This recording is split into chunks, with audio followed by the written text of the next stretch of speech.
ओम शांति। बाबा बहुत सारी तो नहीं, कई मुरलियों में बाबा ने एक एजेंसी का नाम लिया हुआ है, CID, जिसके लिए बाबा हमेशा कहते हैं कि अंत में ऐसा होगा कि CID के एजेंट्स आएंगे आपकी चेकिंग करने के लिए। तो हर देश की जो सुरक्षा व्यवस्था होती है उसमें एक जो एजेंसी होती है उसका नाम होता है CID। ऑलमोस्ट लगभग जहाँ पर भी ब्रिटिश लोगों ने राज किया है वहाँ की जो एजेंसी है उसका नाम है CID, क्राइम इन्वेस्टिगेशन डिपार्टमेंट या क्रिमिनल इन्वेस्टिगेशन डिपार्टमेंट। तो ये जो CID होती है ये जो अंदर का इंटरफेयर जो होता है किसी देश का उसके ऊपर ध्यान देती है कि देश के अंदर क्या क्या चल रहा है, सही गलत जो भी चल रहा है उसके ऊपर ध्यान देती है। और कई एजेंसियां ऐसी होती है कि जो आउटर मतलब जो देश के बाहर की जो काम चल रहा है उसके ऊपर ध्यान देती है। एक देश दूसरे देश में क्या कर रहा है, उनका क्या प्लानिंग चल रहा है, जिसे गुप्तचर भी कह सकते हैं हम, डिटेक्टिव जैसे जेम्स बॉन्ड 007। तो बहुत सारे ऐसे अलग अलग एजेंसियां होती है जो इसके ऊपर काम करती है। लेकिन बाबा एक एजेंसी का जैसे बताया हमेशा नाम लेता है CID। तो ये पुलिस की ही एक एजेंसी, एक ब्रांच है जिसका नाम है, जहाँ पर पुलिस फेल हो जाती है किसी बात की तहकीकात करने के लिए, वहाँ पे जो ये काम CID को दिया जाता है। फिर CID उसके ऊपर इन्वेस्टिगेशन करती है, उसके एकदम प्रॉपर डीप में जाकर उसके बारे में शोध करती है, बताती है। तो 27/7/71 की मुरली में बाबा ने कहा है कि CID एजेंट अगर किसी देश में कोई दूसरा देश अटैक करता है तो वो अगर फेल हो जाते हैं, उनको मालूम नहीं पड़ता है कि क्यों उस देश ने हमें अटैक किया या हमको पता क्यों नहीं पड़ा इन एडवांस में ही कि वो देश हमारे पे अटैक करने वाला है, तो वहाँ की जो सीक्रेट एजेंसी है वो फेल हो गई, इसलिए उनको पता नहीं पड़ा कि वो देश हमारे पे अटैक करने वाला है। जैसे इंडिया और चाइना का वार हुआ था तो उस समय भी बताते हैं कि ऑलरेडी बताया गया था कि चाइना अटैक करने वाला है, लेकिन इंडियन गवर्नमेंट ने उसके ऊपर ध्यान नहीं दिया, तो इस वजह से वो वार हुआ या जो भी हुआ, हम उस समय इतने रेडी नहीं थे। तो ये 71 की मुरली में बाबा ने कहा है कि हमारा अगर नेत्र जो है, दिव्य नेत्र अगर हमारा साफ होगा तो हम अच्छे से देख पाएंगे, चीज को समझ पाएंगे उसको। तो परखने की शक्ति यहाँ पर बाबा ने जैसे बताई है। ये 71 की मुरली 27/7/71। उसके बाद जो नेक्स्ट मुरली है 28/8/74 की मुरली में बाबा ने कहा है कि जैसे जैसे आप इस ज्ञान में आगे बढ़ेंगे, आपको प्रसिद्धि मिलेगी, सेवा का क्षेत्र बढ़ते जाएगा, तो लोग आपकी चेकिंग करने के लिए आएंगे अपनी सिद्धियों द्वारा या उनके पास जो पावर्स है मंत्रों द्वारा आपकी चेकिंग करने के लिए आएंगे कि आप में सचमुच कितनी पावर्स है। और वो जो चेक करेंगे तो वो ऐसी परिस्थितियों में चेक करेंगे जब परिस्थिति ऊपर नीचे होगी। ऐसे नहीं कि आप योग में बैठे और उस समय आके आपका माइंड कंट्रोल चेक करेंगे कि सचमुच आपका माइंड कंट्रोल में है या नहीं है। लेकिन जब विषम परिस्थितियां होंगी, परिस्थिति खराब होगी, उस समय आपका माइंड कंट्रोल चेक करेंगे कि आप में कितनी स्थिति कैसी है, आप में कितनी शांति की शक्ति है, माइंड कितना आपका कंट्रोल में है।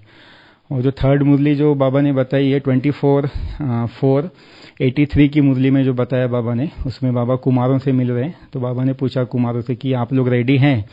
तो उसमें बाबा ने कहा कि जो बुद्धिमान लोग होते हैं वो ऐसे ही किसी बात को एक्सेप्ट नहीं करते, वो प्रूफ चाहिए होता है उन्हें। तो ये CID वाले आपकी चेकिंग करने के लिए आएंगे कि सचमुच आप रेडी है इस बात के लिए, या जो आप कर रहे हैं, बोल रहे हैं, वो आप में है या अंदर एक है बाहर एक है, क्या है आपका। उसके बाद जो है 18/2/2008 की मुरली में बाबा जब युगलों के साथ मिल रहे हैं उस समय भी बाबा ने कहा है कि क्या आप रेडी हैं इस चीज के लिए कि वो CID वाले आकर आपकी चेकिंग करेंगे। बाबा CID का नाम हमेशा लेते हैं, तो जैसे बताया क्राइम इन्वेस्टिगेशन डिपार्टमेंट, तो यहाँ पे नाम दिया हुआ है हमारे ब्राह्मण लाइफ में CID, जो आज का टॉपिक है, ब्राह्मण जीवन में माया के CID। तो ब्राह्मण जीवन में माया के चोर इनकमिंग डोर CID कौन कौन से है जहाँ से माया आ सकती है। तो पहले हम कुछ CID के बारे में देखेंगे कि जो CID के एजेंट्स होते हैं काफ़ी एक्टिव होते हैं वो, और हर छोटी से छोटी बात का वो ध्यान देते हैं, शक करते हैं, हाँ, हर छोटी से छोटी बात का ध्यान देते हैं। जैसे बताया कि उन्हें ये ऐसा ही क्यों है, वैसा ही क्यों। जैसे बताया ना, जहाँ पे पुलिस वाले फेल हो जाते हैं, नॉर्मल पुलिस वाले किसी बात का इन्वेस्टिगेशन करने के लिए फेल हो जाते हैं, तो वहाँ पे CID वाले आके फिर चेकिंग करते हैं कि, और उनका काम ही वो बहुत प्रोफेशनल होते हैं। और जैसे किसी में जन्मजात गुण ही है शक करने का या फिर कुछ क्वालिटीज है, तो ऐसे लोग जल्दी जाके CID में भर्ती होते हैं कि उनमें स्पेशलिटी दी हुई एक तरह से हम कह सकते हैं, तो वो जाके चेकिंग करते हैं। तो हर बात की जो है चेकिंग बहुत सूक्ष्मता से करते हैं, हर बात में शक करेंगे, ऐसा क्यों या ऐसे ही क्यों जो भी है। तो जो माया के एजेंट्स जो आते हैं चेक करने के लिए, तो भी हर बात में जैसे बाबा ने कहा है कि जैसे जैसे आप आगे बढ़ेंगे तो माया और ज़्यादा आती जाएगी, क्योंकि स्थूल से माया जो है सूक्ष्म में जाना शुरू हो जाती है। बाबा हमेशा कहते हैं ना कि माया चमाट लगाती है, माया घुसा मारती है, माया कान से पकड़ती है, नाक से पकड़ती है, मुंह काला कर देती है, अलग अलग बाबा बताते हैं माया के लिए।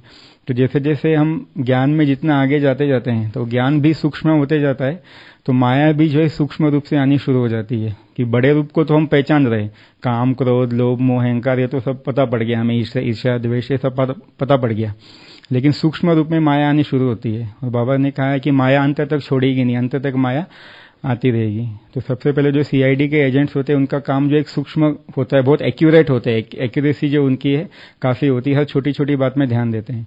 तो माया के जो भी एजेंट्स आ रहेंगे वो ये चेक करेंगे कि छोटे से छोटी इनमें क्या कमजोरी है, कौन सी कमजोरी है जो हमें लग नहीं रहा है कि ये कमजोरी है, लेकिन वो कमजोरी है और माया वहाँ से आएगी।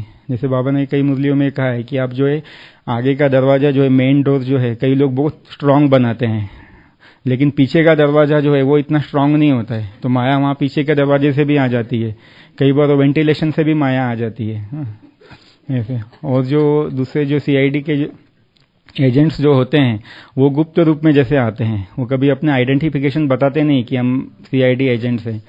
तो माया के भी जो एजेंट्स आते हैं वो गुप्त रूप में आते हैं कि हमें पता भी नहीं पड़ता है कि ये सचमुच माया है क्या। हमें तो लगता है ये तो नॉर्मल संस्कार है, हमारा छोटा सा संस्कार है, ये तो कोई नहीं, हम कभी भी इसे जीत सकते हैं। हाँ, इनफॉर्मस हो तो उस तरह से होते हैं वो। और जो तीसरे जो होते हैं सीआईडी जो एजेंट्स जो होते हैं वो बहुत मीठी मीठी बात करेंगे, एकदम भोलेपन में, कि उन्हें कुछ पता ही नहीं जैसे कुछ।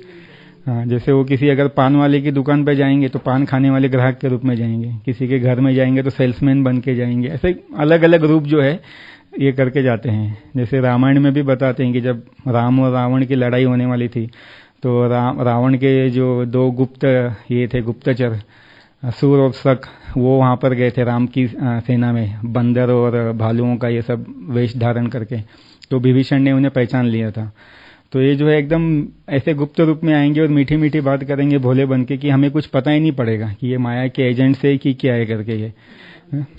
जैसे बाबा ने भी कई मुरलियों में कहा है कि अंत में ऐसे भी लोग आएंगे जो व्हाइट ड्रेस पहनकर आएंगे और बैज लगाकर भी आएंगे, लेकिन आप जो है आपके ज्ञान के द्वारा आप परख सकते हैं, समझ सकते हैं कि ये सचमुच ज्ञानी आत्मा है, कौन आत्मा है। जैसे आजकल बहुत सारी अलग अलग पार्टियां बनी हुई है, तो हम उनके ज्ञान पर से ही पहचान सकते हैं कि ये सचमुच किस मतलब ये बाबा का बच्चा है या कौन है, या कोई माया तो नहीं आई हुई है, क्योंकि उनका भी काम होता है अपनी तरफ खींचना। तो जैसे वो सीआईडी के एजेंट्स जो होते हैं वो अगर किसी ने कुछ गुनाह किया हुआ है, कोई दोषी है, तो उसको पकड़ कर लेके जाते हैं।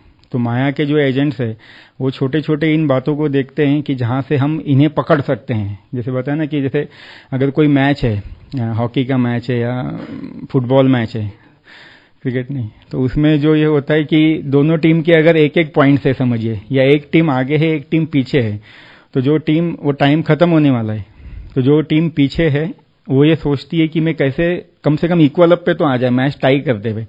और जो टीम थोड़ी आगे है वो सोचती है कि हम अगर 2 पॉइंट है हमारा, तो हम कैसे 3 पॉइंट ले सकते हैं, कैसे हम 4 पॉइंट बढ़ा सकते हैं अपने पॉइंट्स। तो जैसे जैसे टाइम नजदीक आते जाएगा तो माया और जैसे बाबा ने कहा बढ़ती जाएगी सूक्ष्म रूप में। तो माया ये कोशिश करती कि कैसे हम कहीं ना कहीं से कुछ लूप होल ढूंढ ले, कुछ ऐसा छोटी से छोटी गलती इनकी ढूंढ ले जहां से हम इन्हें दोबारा अपने साइड में खींच सके, क्योंकि हम 63 जन्म माया के साथ रहे ना, और अब एक जन्म के लिए दूसरी ओर जाएंगे तो उसको अच्छा थोड़ी लगेगा। बाबा कहता है ना कि उसके ग्राहक जहाँ रहे माया के, तो माया को अच्छा नहीं लगता है। तो जो ये सीआईडी एजेंट्स होते हैं काफी मीठी मीठी बातें करके ये करते हैं। तीसरा जो सीआईडी एजेंट्स होते हैं ऐसी बात करेंगे कि आप कंफ्यूज हो जाएंगे, आपके माइंड को कंफ्यूज करेंगे। जैसे एक ही परिवार के 4 लोग हैं तो चारों लोगों को अलग अलग लेकर जाकर ऐसी बात पूछेंगे कि चारों लोग अलग अलग जवाब देंगे और उनको मालूम ही नहीं पड़ेगा कि इसने क्या कहा उसने क्या कहा। और अगर उनका जवाब सही भी है, जैसे एक अच्छी मूवी आई थी दृश्यम अजय देवगन की, उसमें जो बताया गया कि वो चारों इतना वेल प्लान्ड होते हैं छोटे बच्चे से लेके बड़े तक, कि एक जो कहता है दूसरा भी वही कहता है। तो वहाँ वो एजेंट्स भी जो सीआईडी के पुलिस वाले कंफ्यूज हो जाते हैं कि ये सब एक ही तरह के कैसे जवाब दे रहे हैं करके। तो अगर हमारा बुद्धि अगर हमारी क्लियर है, हम अगर प्रॉपर बाबा की धारणा पे ज्ञान पे श्रीमत पे चल रहे हैं, तो एक जो व्यक्ति कहेगा दूसरा व्यक्ति भी वही कहेगा, दूसरा कुछ अलग नहीं कहेगा, क्योंकि कई बार एक व्यक्ति एक जवाब दे रहा है, दूसरा व्यक्ति दूसरा जवाब दे रहा है, तो माया जो है कन्फ्यूजन क्रिएट करती है हमारे माइंड में, और कन्फ्यूजन क्रिएट होने के बाद में हमारा जो नेत्र जो है, हमारी आंख जो है, जैसे कहा ना बुद्धि, हम जैसे कहते हैं निश्चय बुद्धि विजयंती, तो बुद्धि में हमारे संशय लेके आती है माया और फिर अपनी तरफ खींचने का प्रयास करती है। और जो सीआईडी के एजेंट जो होते हैं कभी एक साथ में नहीं आते, वो अलग अलग आएंगे, एक आएगा, दूसरा आएगा, तीसरा आएगा, अलग अलग रूप में आएंगे। तो माया के भी जो एजेंट्स आते हैं, अगर एक फेल हो गया तो भी उससे बड़े वाले को, थोड़ा पावरफुल वाले को भेजेंगे, वो फेल हो गया तो और उसके तीसरे वाले को, थोड़ा और पावरफुल वाले को भेजेंगे।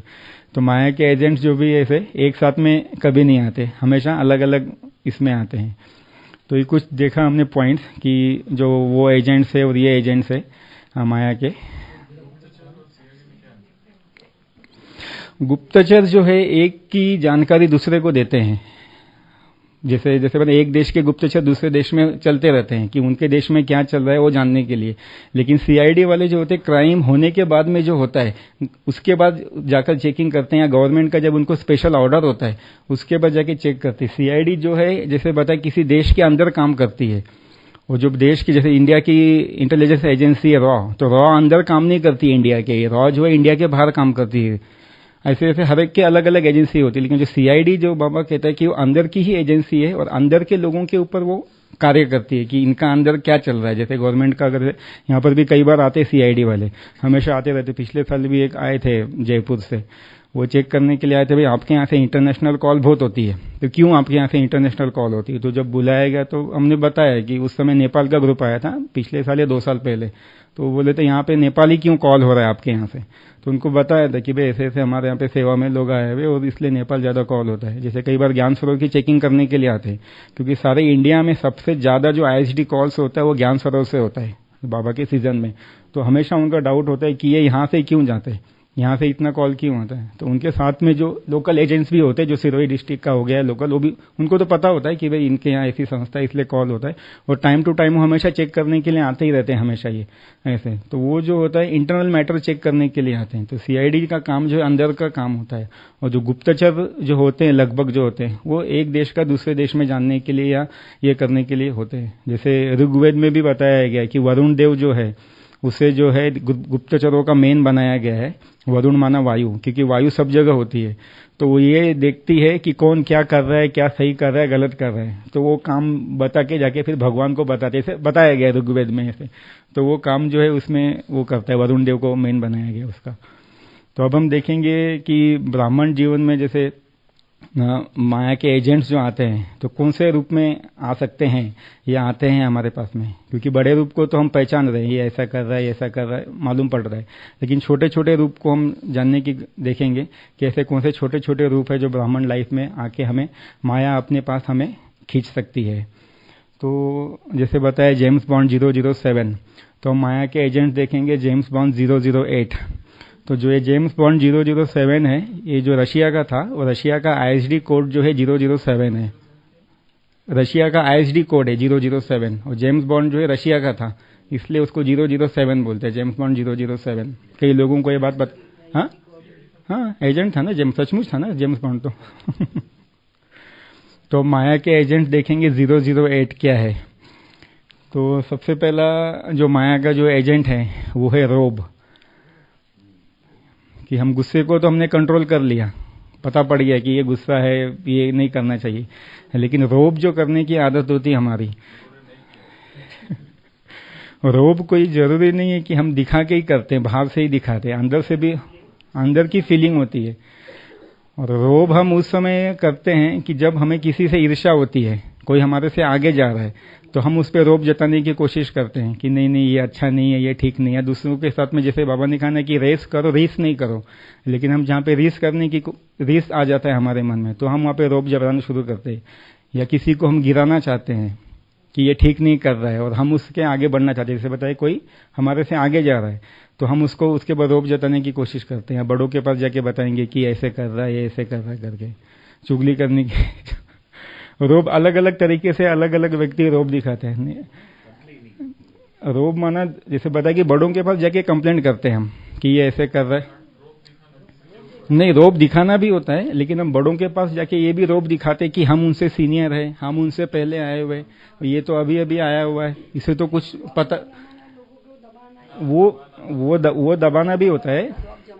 तो नहीं, ये रोब का सूक्ष्म बता रहा हूँ ना मैं। हम क्या बताया मैंने, हम सूक्ष्म इसमें जा रहे कि हम रोब दूसरे बड़ों के पास जाके ये बताते हैं कि एक तो हम सामने सामने रोब दिखा रहे उस व्यक्ति पे कि आप ऐसे नहीं करो, ऐसे करो, बराबर। उसके बाद भी अगर वो व्यक्ति नहीं सुन रहा है तो हम बड़ों के पास जाके रोब दिखाएंगे कि हम तो इससे सीनियर है, हम इससे बड़े हैं, और अभी अभी आए हैं आपने।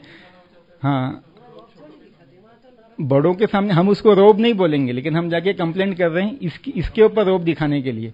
तो वो भी एक रोब का ही एक प्रकार मैं जैसे मानता हूँ। जैसे भी लास्ट वीक मुरली में बाबा ने कहा था ना वरदान में कि ब्राह्मणों को हम जीन्स के साथ में ईर्ष्या क्यों होती है, कि वो आगे जा रहा है जो भी है। तो अगर आपको उसके बारे में बताना है बड़ों को, तो आप न्यूट्रल वे में जाके बताओ उसके कि ये ऐसे ऐसे सचमुच अगर कोई गलत कर रहा है।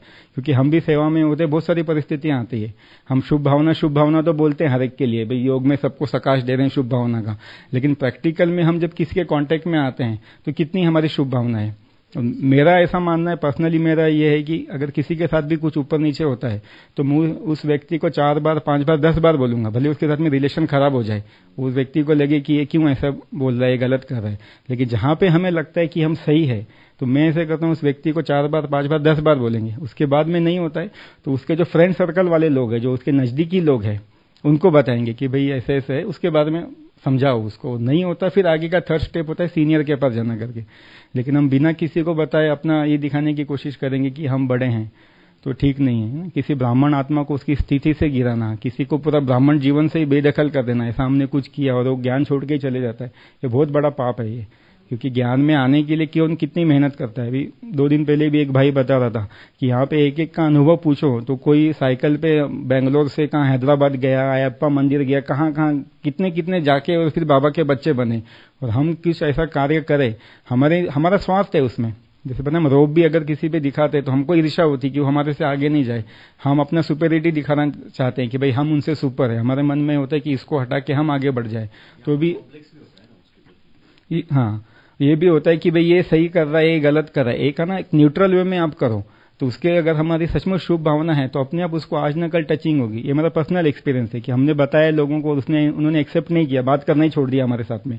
और थोड़े समय के बाद उनको खुद फीलिंग हुई कि नहीं सचमुच ये गलत था, हम गलत कर रहे थे। फिर बाद में उन्होंने आके सॉरी बोला।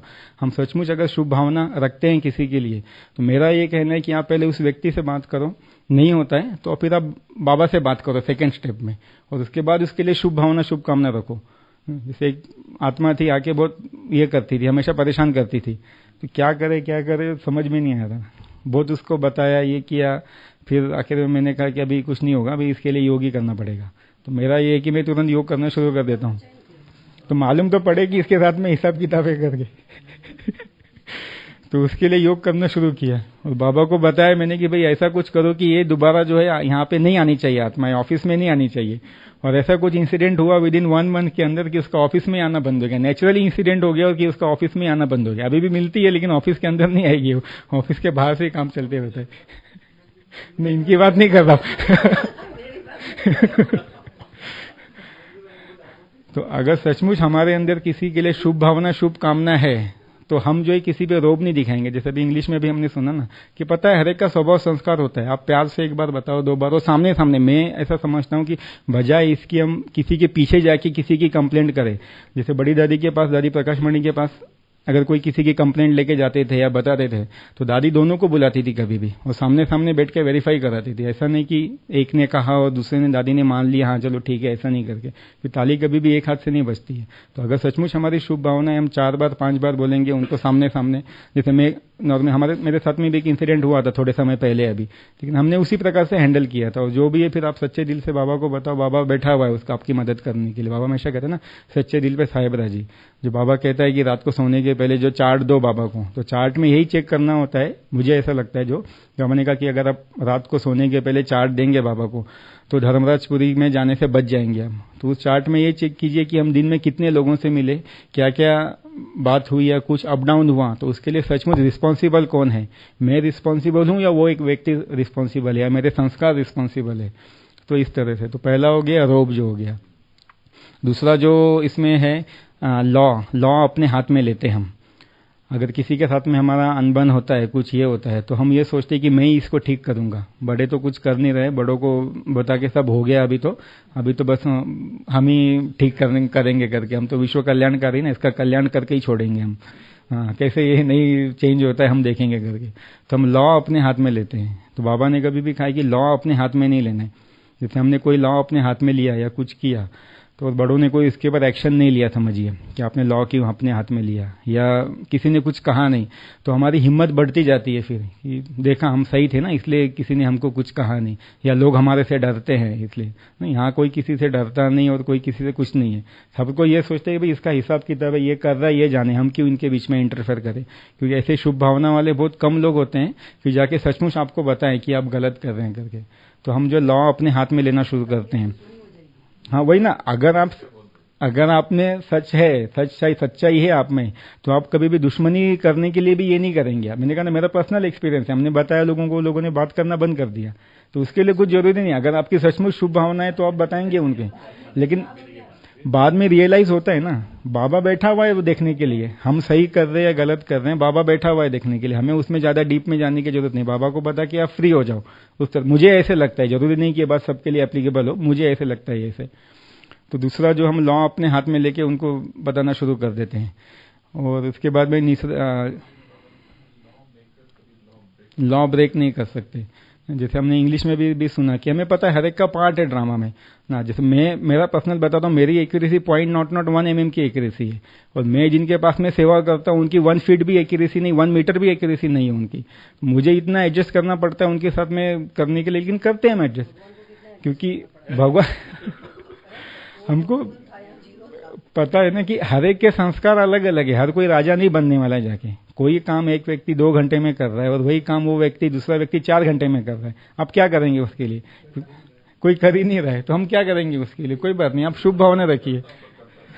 जैसे एग्जाम्पल देते हैं ना कि भाई कोई अगर ये है, एक गधा है और एक घोड़ा है, आप दोनों को एक जैसे रेडी करो ठीक से, लेकिन गधे के जो संस्कार होंगे थोड़े समय के बाद संस्कार अपने आप निकलेंगे। वो आज नहीं तो कल अपने आप अपने ग्रुप में ही जाके मिलने वाला है।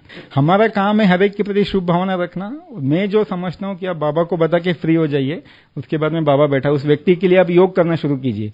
अगर सचमुच आप उसके लिए शुभ भावना चाहते हैं कि व्यक्ति बदल जाए, कहीं ना कहीं से कुछ होता है कि या तो आप उस व्यक्ति से साइड हो जाएंगे या वो व्यक्ति आपसे साइड हो जाएगा। उसके संस्कार वैसे ही रहेंगे, संस्कार बदलेंगे नहीं, क्योंकि संस्कार इतना चेंज होना इजी नहीं होता है। लेकिन वो ऐसा कुछ इंसिडेंट होगा कि वो ही आपसे या तो साइड हो जाएगा। तो दूसरा जो बताया, लॉ हम अपने हाथ में लेते हैं। थर्ड वाला भी बताएंगे। उसके बाद में नेक्स्ट जो इसमें हम इस पॉइंट जो है इसमें हम दिखाना शुरू करते हैं लोगों के ऊपर, जो ये करते हैं एफ, फैमिलियरिटी। हम फैमिलियरिटी में आना शुरू हो जाते हैं। ये ब्राह्मण परिवार है, एक साथ में तो मिलना ही है, लोगों के कांटेक्ट में तो आना ही है, लेकिन किसी के कांटेक्ट में आना अलग बात होता है और फैमिलियरिटी में आना अलग बात होता है ना। कि हम किसी से 1 बार मिले, 2 बार मिले, कई बार हम देखते हैं लोगों को, खास करके विदेश के भाई बहनों से कोई मिलता है, 1 बार मिले, 2 बार मिले, तुरंत उनका नंबर लेना शुरू कर देंगे, ईमेल आईडी लेना शुरू कर देंगे, फिर उनसे ये करेंगे, फिर आप कौन से ग्रुप में आ रहे हैं, हम भी उसी ग्रुप में आ रहे हैं। तो अननेसेसरी कॉन्टैक्ट किसी से बढ़ाने की जरूरत नहीं है। ठीक है, परिवार है, आना चाहिए, जरूरी है। परिवार में एक पापा कहता है ना, ब्राह्मण परिवार है ये, हम सन्यासी तो नहीं है कि छोड़ के जंगल में चले जाए। सबके साथ में कॉन्टैक्ट में आना है, लेकिन जितना जरूरी है उतना ही कॉन्टैक्ट बढ़ाए। एक ही की कॉन्टैक्ट ऑटोमेटिक बढ़ते जा रहा है, आपकी सेवा है वो है, लेकिन उसमें न्यारा प्यारा रहना भी हमें सीखना चाहिए कि हम, हाँ देखो, बिना ड्रामा इसके अकाउंट के कोई कुछ भी नहीं होता। जैसे पता, बिना अकाउंट के कोई आपको ओम शांति भी नहीं कहेगा। अगर कोई आपको गलती से भी ओम शांति बोल के जा रहा है, माना कुछ ना कुछ अकाउंट है आपका, लेकिन वो कांटेक्ट बढ़ता है, कोई बढ़ाता नहीं है। कोई नहीं बढ़ाता है, कोई किसी से कांटेक्ट बढ़ाता नहीं है। जहां पे जिसका जो अकाउंट होता है ना, ये ऐसे नहीं है, मुझे ऐसे नहीं लगता। जहां पे हमारा हिसाब किताब है आप खींच के लेके जाएंगे, लेकिन जहां पे हमें लगता है कि सचमुच अगर ये ड्रामा कार्मिक अकाउंट है हमारा, अगर आप क्लियर हैं उस व्यक्ति के साथ में, बाबा के साथ क्लियर है, तो अपने आप आपको टचिंग होती है और फिर आप उसके लिए योग करना शुरू करके उस अकाउंट को खत्म कर सकते हैं। वैसे नहीं कि आप खत्म नहीं कर सकते। अकाउंट बढ़ता है, माना कि अकाउंट बढ़ता है, अपने आप लिए होता है, लेकिन है ना इतने सारे लोग हैं, हम उन लोगों के पास क्यों नहीं जा रहे, उसी एक व्यक्ति के पास क्यों जा रहे हैं? हमारा कुछ ना कुछ हमारा अकाउंट है कहीं ना कहीं, चाहे पॉजिटिव वे में हो चाहे नेगेटिव वे में हो। तो अगर आपको सचमुच लगता है कि आपका कांटेक्ट बढ़ रहा है या ऐसा कुछ है, तो आप उसके लिए योग करके उस चीज को जो है आप खत्म कर सकते हैं उसको। ऐसा कोई जरूरी नहीं कि हर कोई कांटेक्ट बढ़ाता ही है करके, जरूरी नहीं ऐसा कोई। तो एक जो है फैमिलियरिटी, हम जितना फैमिलियरिटी में आते जाते हैं लोगों के, तो ये भी माया के आने का एक चोर गेट है, एक से दूसरा, दूसरे से तीसरा जो है जाने शुरू हो जाते हैं। उसके बाद नेक्स्ट जो इसमें लिया हुआ है बीमारी, अगर कोई हमें बीमारी वगैरह होती है तो बीमारी तो ऐसे है कि इसमें अच्छी अच्छी जो ब्राह्मण आत्मा है, योगी तो आत्मा है, वो हिल जाती है कि बीमारी में कोई हमें पूछने नहीं आया, किसी ने ये नहीं किया हमारे साथ में, कोई हमको ध्यान नहीं देता है, ये इसी डॉक्टर के वजह से ऐसा हो गया, अगर हम दूसरे डॉक्टर के पास जाते हैं ना तो ठीक होता है, ये डॉक्टर ही ऐसा है करके। कहीं ना कहीं हमारा कुछ ना कुछ हिसाब किताब है, इसलिए हम उसी डॉक्टर के पास गए हिसाब किताब चुकतू करने के लिए ना। बीमा जैसे बता, बिना हिसाब किताब के कुछ नहीं होता है। तो अगर किसी को बीमारी होती है तो भी माया के आने का चोर गेट है। जैसे एक हम सेंटर पे थे उस समय एग्जाम्पल सुना था, एक भाई था दूसरे कास्ट का था और काफी अच्छा चलता था ज्ञान में करके, बहुत समय तक चला, 4-5 साल तक। और एक बार वो बीमार हो गया, तो उसको कोई सेंटर वाला पूछने के लिए गया नहीं, तो उसके इनके रिलेटिव्स में ही किसी ने 3-4 दिन उसको भोजन वगैरह ला के दिया। तो उसके मन में वहीं से शक आ गया, ये हो गया कि देखो ये लोग तो ऐसे ही है, परिवार बोलते हैं और कोई पूछता नहीं, कोई ये नहीं करते। फिर वो बाद में ज्ञान छोड़ के चले गया फिर वैसे तो ऐसे नहीं है। तो बीमारी अगर किसी को आती है तो उसमें भी हम अच्छे जो है ब्राह्मण आत्माएं हिल जाती है। तो ये भी एक माया के आने का चोर गेट है। जो कुछ होता है वो अच्छे के लिए होता है। मैं ऐसे मानता हूँ कि ब्राह्मण आत्मा जिंदा है तो भी अच्छा है, सेवा कर रही है, शरीर छोड़े तो भी एडवांस पार्टी में जाके सेवा करेगी, उसमें जाके हमें टेंशन लेने की या रोने की कोई जरूरत नहीं। मतलब ये ऐसा क्यों हो गया, वैसा क्यों हो गया करके। तो ये हो गया बीमारी। अगर बीमारी होती है तो उसमें हम माया के आने का एक चोर गेट है ये। इसके बाद नेक्स्ट जो है साधन, हमारे पास साधन हम देखते हैं, इसके पास ये है, उसके पास वो है। कई बार लोग जबरदस्ती दे के चले जाते हैं, नहीं आप यूज करो बाबा की तरफ से, हमारी तरफ से नहीं, नाम बाबा का होता है, लेकिन उनके अंदर एक्चुअली वो इंप्रेशन जमाना चाहते हैं अपना कि भाई हम अगले बार इनके पास आए तो हाँ भाई ये हमको दे के गए थे इस तरह से ना, जैसे कहते फैसिलिटी, हाँ एक्स्ट्रा फैसिलिटी देंगे, एक्स्ट्रा हमारी केयर करेंगे, एक्स्ट्रा ध्यान देंगे करके। ये तो सब बाबा का ये करके। तो ऐसा जरूरी नहीं कि हर कोई आत्मा उसी से देती है। कई बार हम देखते हैं कि लोग कुछ अच्छी सेवा भी करते हैं, ये भी करते हैं, तो प्यार से देके जाते हैं, लेकिन वो बाद में कभी पूछेंगे नहीं उस बात के लिए, कभी उस तरह से जताने की कोशिश नहीं करेंगे, जिक्र नहीं करेंगे। कई लोग होंगे वो शूज देके गए, फिर देखेंगे ना आपने वो शूज पहना नहीं, आप वो शॉल यूज नहीं करते हो, कभी देखा नहीं, कहाँ गया शॉल करके से। तो ये जो है साधन, जैसे हम कई बार देखते हैं बहुत सारे लोग आते हैं उनको मोबाइल चलाना भी नहीं आता ठीक से, लेकिन वो एंड्रॉइड वाला मोबाइल लेके घूमते हैं, करते हैं, और फिर दूसरों को परेशान करते हैं। वो बोलेंगे नहीं हमारे बच्चे ने दिया, हमारे इसने दिया, उसने दिया। एक्चुअली अंदर हमारे ये है कि भाई सब लोगों के पास है, हमारे पास भी होना चाहिए। हम भी लोगों को दिखाए भाई हम भी अपडेट है, हमारे पास भी कमी नहीं है करके। नॉर्मल कीपैड वाले भी फोन मिलते हैं, ऐसा नहीं कि नहीं करके, लेकिन खुद हमारे अंदर इच्छा होती है ना, जैसे बाबा कहते हैं इच्छा अच्छा बनने नहीं देती, तो साधनों के रूप में माया आती है। जैसे बाबा ने कहा है कि अंत में आपके पास जैसे आज गाड़ियों की लाइन है, तो अंत में हेलीकॉप्टर्स की लाइन लगेगी आपके पास में, लेकिन अगर आपने खुद के प्रति उन चीजों को यूज किया तो फिर वो आपको नुकसान करेगी। अगर सचमुच आप सेवा के प्रति लगा रहे कोई भी साधन है तो फिर आपको उसमें कोई प्रॉब्लम नहीं होगा। तो नेक्स्ट जो है साधन अगर हमारे पास आते हैं और अगर हम उन्हें बिना इसके सेवा के यूज कर रहे हैं तो भी एक माया के आने का चोर गेट है कि एक से दूसरा, दूसरे से तीसरा आगे बढ़ते जाते हैं। फिर तीसरा जो है नेक्स्ट जो है इसमें नेम फेम, हमें नेम फेम चाहिए होता है। जब हम देखते हैं स्टार्टिंग में आते हैं, चाहे कहीं पर भी हो, यहाँ हो या बाहर हो, तो हम सब बाबा करा रहा है, सब ये हो रहा है, ठीक है करके। फिर इसको उसको देखते हैं कि इसको तो ज़्यादा नाम मान शान मिल रहा है, हमको तो कोई पूछता ही नहीं, हमको कोई ये नहीं करता है। फिर जो होता है हम माइंड जो है हमारा डाइवर्ट होना शुरू हो जाता है कि ऐसा क्या करे कि लोग हमें भी जाने पहचाने, हमारी भी वाह वाही हो करके। तो बाबा ने कहा है कि संगम पे आप जितना गुप्त रहो, चाहे ज्ञान योग धारणा थे और किसी भी इसमें जितना गुप्त रहो उतना अच्छा है। लेकिन हम इसको उसको देख के नाम मान शान आने में ये करना शुरू हो जाता है कि हमें भी मिलना चाहिए। फिर कई बार लोग होता है कि लोग अपनी सेवाएं छोड़ के दूसरे की सेवा में इंटरफेयर करना शुरू कर देते हैं। कोई आएगा बड़ा व्यक्ति है तो उसके आगे पीछे घूमना शुरू कर देंगे कि उसे नाम मान शान मिलना होता है, और फिर बड़ों के साथ भी कांटेक्ट होना शुरू हो जाता है कि भाई हाँ ये उसके साथ में घूमता है, तो उस तरह से भी हम रोब बता सकते हैं कि भाई इसकी बड़ों के पास पहचान है, ये उनके साथ में आगे पीछे आगे हाँ ऊंचा व्यक्ति है करके। हाँ क्योंकि अंदर से इच्छा है ना, नाम मान शान मान है, दूसरों से आगे जाना चाहता है, दूसरों से ईर्ष्या होती है। खाली है ना, अंदर कुछ ना कुछ खाली है, तभी तो बाहर भाग रहे। ज्ञान योग से भले खाली है। किसको? किसी की विशेषता अलग है, किसी को सेवा के वजह से लोग जानते हैं पहचानते, अलग बात है।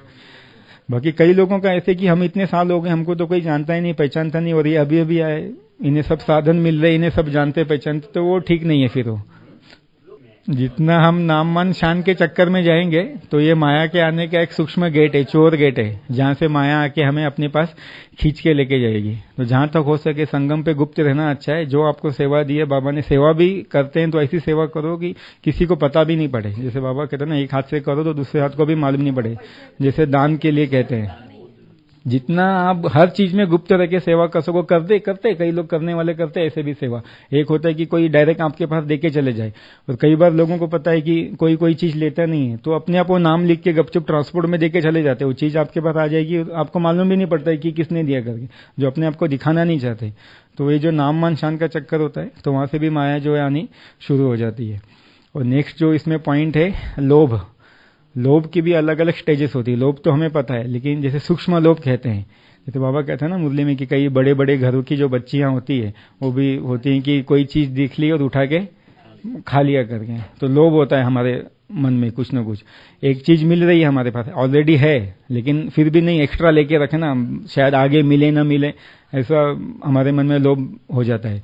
एक बार यहाँ पे कुछ फ्रूट मिल रहे थे, आम मिल रहे थे, 6 आम जैसे सीजन में मिलते हैं। तो एक भाई था, वो मुझे कहने लगा कि मैं आपके हिस्से का आम ले लूं। मैंने कहा कि नहीं, मुझे नहीं चाहिए, मेरे पास है इसलिए मैं नहीं ले रहा हूँ। नहीं, मैं आपके हिस्से का ले लूं क्या? तो मैंने कहा नहीं, सबको मिल रहा है ना, आपको क्या जरूरत है करके। नहीं, मैं ले लेता हूँ ना आपके हिस्से का। तो मैंने कहा धर्मराजपुरी में मेरे हिस्से के 6 डंडे भी खाओगे क्या आप करके? तो वो एकदम ही चुप बैठ गया। तो मैंने बोला भी बोलो क्या हो गया करके। 6 नहीं 4 ही खा लो। मैंने कहा कोई 2 तो खा लो। मैंने बोला चलो 2 डंडे खाना, 6 आम खा लो। मैंने कहा तो काफी दिन तक बात ही नहीं कर रहा था मेरे साथ में। हम दूसरों के ऊपर ज्यादा ध्यान देना शुरू करते हैं, इसको क्या मिल रहा है। हर एक को जो मिलता है, मुझे ऐसा लगता है मोर देन सफिशिएंट मिलता है, चाहे आप यज्ञ में हो चाहे बाहर जो है, मोर देन सफिशिएंट मिलता है। लेकिन हमारी एक मेंटेलिटी होती है ना, मैंने कहा ना, लोभ की, हाँ, स्टोर करने की है ऑलरेडी चीज हमारे पास, रखने के लिए जगह नहीं, अलमारियां भरी पड़ी है, लेकिन फिर भी लेके जाएंगे और फिर कहेंगे बाबा दे रहा है, बाबा दे रहा है। ये तो हमारा अधिकार है। अधिकार से बड़ी चीज होती है कर्तव्य। आपके पास जरूरी है, जितना जगदीश भाई के लिए बताते हैं कि जब वो शरीर छोड़ने वाले थे, उनको पहले से पता था, उस समय उन्होंने कपड़े वगैरह सिलाने भी कम कर दिए थे उन्होंने काफी। ऐसे बहुत, हाँ, ऐसे लोगों को होता है कि आता है चीज उनके पास में, तो वो बांट के पूरा कर देते हैं। लेकिन वो भी ऐसे लोगों को दान भी देना चाहिए कि जो जाके आपकी एडवर्टाइजमेंट ना करे किसी को कि मुझे ये उसने दिया, जाओ आप भी उसके पास में। हाँ, तो लोग एडवर्टाइजमेंट करते हैं तो वो भी प्रॉब्लम होनी शुरू हो जाती है कि इनके पास बहुत है, जाओ जाओ। ये पर्सनल अनुभव है मेरा, इसलिए हम देते हैं किसी को तो पहले बताते भी, किसी को बताना नहीं करके, भूल के भी नहीं बताना किसी को भी गलती से, क्योंकि उससे रिलेशन खराब होता है। लोगों को लगता है हाँ, इनका इनके साथ ज्यादा अटैचमेंट है ना, इसलिए इनको ही देते करके। ऐसे नहीं है करके, 5 को कभी भी देखकर ही दान करना चाहिए। तो ये कुछ पॉइंट्स है, जैसे बताया कि माया जो है कंफ्यूज करती है हमेशा। एक जो लास्ट पॉइंट है, राइट, मैं ही राइट हूं। लोग ये दिखाने की कोशिश करते हैं कि मैं ही राइट हूं, मैं जो कर रहा हूं वही सही है, मुझे इनसे ज्यादा ज्ञान है, हम इनसे पहले आए हुए, जो भी हमको ज्यादा इनसे अनुभव है करके, तो वो दिखाने की कोशिश करते हैं तो मैं ही राइट हूं। तो वो भी अगर हम दिखाने की कोशिश करते हैं कि मैं ही राइट हूं, माना हम ये दिखाते हैं कि हमको उनसे ज्यादा पता है, या तो हमारे अंदर उनके प्रति ईर्ष्या है, तो हम ये दिखाते हैं कि मैं ही राइट हूं, मैं जो कर रहा हूं वही सही है, या मैं जो कर रहा हूं वही होना चाहिए। जैसे बाबा ने, फिर हम वहां पे ये यूज करते हैं कि बाबा ने कहा ना कि मालिक बालक सो मालिक का एग्जाम्पल हम देना शुरू करते हैं। लेकिन बाबा ने ये भी कहा है कि जहां आपको झुकना है वहां पे आप बालक बन जाइए, जहां पे आपको सलाह देनी है, कुछ करना है, वहां पे आप मालिक बन के सलाह दीजिए। लेकिन उसके ऊपर अपना ये मत बताइए कि मैं ही जो कर रहा हूं मैं ही राइट हूं, या मैं जो कर रहा हूं मुझे ज्यादा अनुभव है, मुझे सब कुछ पता है करके। जैसे मैंने एक बार एग्जांपल दिया था कि जब हम कंपनीज में जॉब करते थे, तो हमारे बहुत सारे दूसरे सीनियर्स बड़े बड़े, वो हमेशा एग्जांपल देते थे मुझे कि ये बाल जो है हमने धूप में सफेद नहीं किए हुए। तो मैं ये कहता था कि चश्मा भी धूप में घूम के नहीं पहना हुआ है मैंने ऐसे। इस तरह है। तो ये कुछ पॉइंट्स है जो हमने देखे कि माया किस और भी हो सकते हैं अगर आप चिंतन करेंगे, लेकिन ये सूक्ष्म पॉइंट्स है। दिखाना कि माया कंफ्यूज करती है हमारी बुद्धि को, कि बाबा हमेशा कैसा निश्चय बुद्धि विजयंती, जो हमने दिव्य बुद्धि के इसमें भी देखा था। तो जैसे एक व्यक्ति होता है, उसके पास ये होता है, बकरी होती है, वो अपने बच्चे को बोलता है ये बकरी बेच के आओ, अच्छी मोटी ताजी बकरी होती है। तो चार जो ठग होते हैं, चोर, वो देखते हैं ये बच्चा तो भोला भाला है, मुझे लूट सकते हैं, तो वो प्लानिंग बनाते हैं। तो एक व्यक्ति मिलता है उस बच्चे को, पहले कहता है ये कुत्ते को कहाँ लेके जा रहे हो तुम करके। तो वो कहता है भाई ये कुत्ता नहीं है बकरी है। बोलता नहीं नहीं भाई ये कुत्ता है, आपको पता नहीं है। बोले शायद आप छोटे बच्चे हो, चलो कोई बात नहीं, करके कुत्ता ही है बोलता है। तो और आगे जाता है, फिर दूसरा व्यक्ति मिलता है उसे, तो वो भी वही कहता है कि ये तुम कुत्ता लेके कहाँ जा रहे हो उठा के। तो वो बोलता नहीं नहीं ये कुत्ता नहीं है, तो बकरी है, तो मैं बेचने जा रहा हूँ। बोले अरे ये बकरी नहीं है, ये तो कुत्ता है, और इसके मुश्किल से तुमको कोई 50 रुपए भी नहीं देगा करके ऐसे। उसके पिताजी ने कहा होता है कि कम से कम 500 रुपए तो 400 से 500 के बीच में बेच के आना। तो फिर वो सोचता है ये भी कुत्ता बोल रहा है, ये क्या चक्कर है। फिर आगे जाता है, तीसरा ठग मिलता है उसको, तो वो भी वही बोलता है कि भाई ये कुत्ते को कहाँ लेके जा रहे हो उठा के तुम ऐसे। तो फिर वो सोचता है तो कुछ लफड़ा लग रहा है, 3 लोग मिल गए, ये कुत्ता ही बोल रहे हैं। फिर आगे जाने के बाद चौथा मिलता है, तो बोलता है भाई ये कुत्ते को कहाँ लेके जा रहे हैं, मेरा कुत्ता मर गया है, मुझे नया चाहिए, तुम एक काम करो 50 रुपए में ये दे दो मुझे करके। तो व्यक्ति सोचता है ये सचमुच ये कुत्ता ही है ये करके, ये बोल रहा है ऐसे। तो बोलता कितने में है, तो डील हो जाती 50-60 रुपए में, तो बेच देता है उसको। तो इस तरह से ये है कि माया जो है हमारी बुद्धि को कंफ्यूज करती है। उस तरह से फिर माया के आने के जो ये चोर गेट है, जैसे बना सीआईडी, जो माया के सीआईडी एजेंट्स है 008 जो है, अगर हम इन पर ध्यान, और भी जैसे बताया और भी हो सकते हैं, लेकिन हम जितना इन चीजों पे छोटे छोटे रूप में ध्यान देंगे, क्योंकि एक से दूसरी चीज कनेक्टेड होती है, दूसरे से तीसरी चीज कनेक्टेड होती है। जितना हम छोटी छोटी चीज पे ध्यान देंगे, तो जैसे बताया कि बाबा कहता है कि अंत में माया लेके जाएगी खींच के, तो माया खींच के ना लेके जाए, इसलिए जो सारे जो है हमारे चोर गेट है, जितना हम बंद करके रखेंगे, माया को आने का उतना चांस नहीं मिलेगा। ओम शांति।